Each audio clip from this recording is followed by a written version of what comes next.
Hello, c'est HR, votre chroniqueur. Je viens de finir sur Netflix la série Is and Earth, une série policière totalement innovante. Oui, l'histoire de base est classique. Une jeune femme est retrouvée à moitié dénudée, morte poignardée sur le capot d'une voiture en pleine forêt. Là, un policier enquête, interprété par Jon Bernthal. Il vient de la grande ville, mais est installé là depuis quelques années, dans un patelin où tout le monde se connaît. Dans le même temps, une femme d'Atlanta, une journaliste, interprétée par Tessa Thompson, vient tout simplement pour couvrir l'événement. Mais cela ne s'arrête pas là.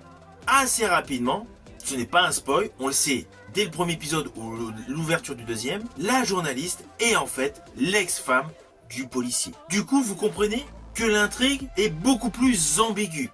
À cela s'ajoute un serial killer. Naturellement, vous me connaissez, je n'irai pas plus loin sur les lignes scénaristiques, je ne veux pas du tout vous spoiler. Mais voilà, cette série qui est sur le fond avec une histoire assez classique a une dimension de thriller exclusivement pour tous les aficionados du genre.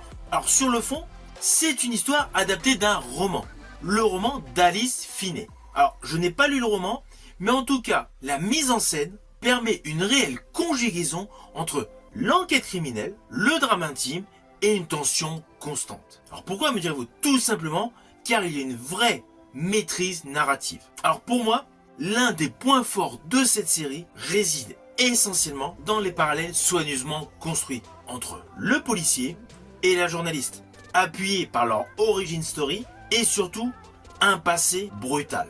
Implicitement, leurs trajectoires se répandent, se confrontent et s'entrelacent. Tout cela bien évidemment de manière subtile, avec de surcroît une profondeur émotionnelle qui se grève au fil des lignes de dialogue. Alors à partir du deuxième épisode, alors c'est le deuxième ou le troisième, la série s'enrichit de pléthore de flashbacks. Ils sont intelligemment disséminés. Alors oui, la grosse particularité c'est qu'on peut voir un morceau de flashback, puis ça s'arrête.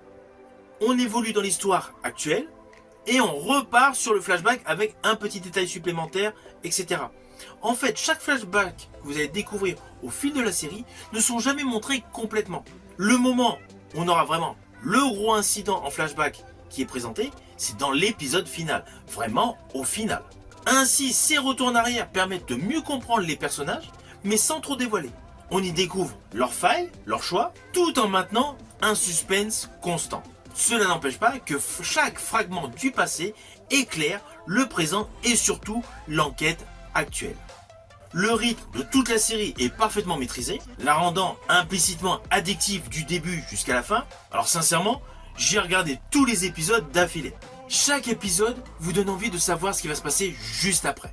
Et en plus, je n'ai pas du tout vu le temps passer. Pourquoi? Parce qu'en fait, à la fin de chaque épisode, il y a une accroche volontaire pour vous tenter de savoir ce qui se déroule à l'épisode suivant. En plus, on va pas se mentir, mais le jeu de Jon Bernthal et de Tessa Thompson accentue le côté ambigu. Car dans le fond, on se pose des questions sur qui le tueur, qui le potentiel faiseur de troubles.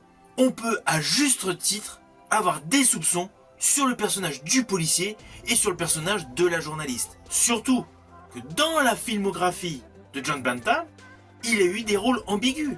Oui, il a un bon rôle aux côtés de Ben Affleck dans le dernier Mr. Wolf, alias Mr. Wolf 2. Il a un bon rôle en tant que Punisher aux côtés de Daredevil. Mais dans The Walking Dead, son rôle était ambigu. Comme dans The Amateur, il avait un rôle ambigu. C'est un acteur qui alterne des rôles totalement différents. Implicitement, lorsqu'on découvre une série ou un film avec lui, on ne sait pas si ce sera le héros ou un méchant.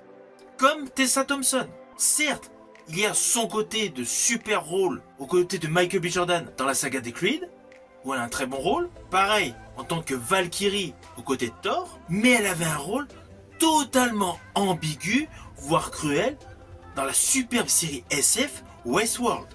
De ce fait, tout est possible.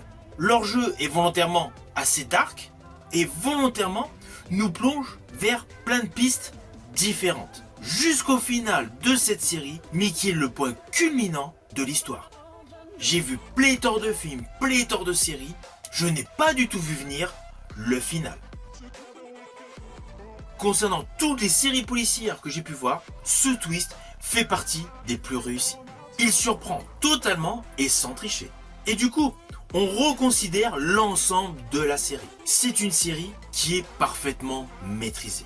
Naturellement, je vous invite à la découvrir sur Netflix. Elle vaut vraiment le coup, elle est remarquablement construite, elle joue autant sur la psychologie que sur le suspense pur. C'est une série qui est tout simplement incontournable. N'hésitez surtout pas à me mettre en commentaire votre opinion sur cette série Is and Earth une fois que vous l'aurez vue. Je vous dis à bientôt pour une prochaine vidéo.